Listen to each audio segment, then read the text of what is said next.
Hi, I'm Fred Fraleigh, and I'm here with the Stan Winston School of Character Arts. Welcome to part 3 of costume fabrication, how to make a mask.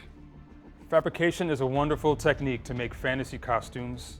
Anything is possible. You can just put things together from anything off the top of your head. It's very easy on the budget. There's a lot of stuff that you can find, very attainable, very affordable.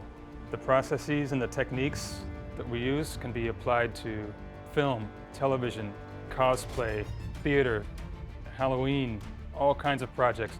It's just a very versatile art form.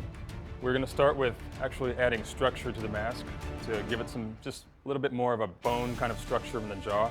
We're also going to add a strap which affixes it to the performer's head. Then we'll be going into fabric surface treatment of the mask. Once we have created the fabric surface on the mask, we'll be going into the horns, texturing them by using a heat tool to score in different lines and design elements and forms. Once the surface treatment and texturing is complete, it's then time to affix them to the mask, making them one complete unit.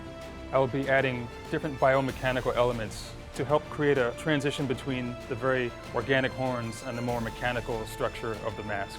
Eventually then we'll just be painting everything, dry brushing mostly, with layers of paint and weathering down the metallic fabric that I'll be using.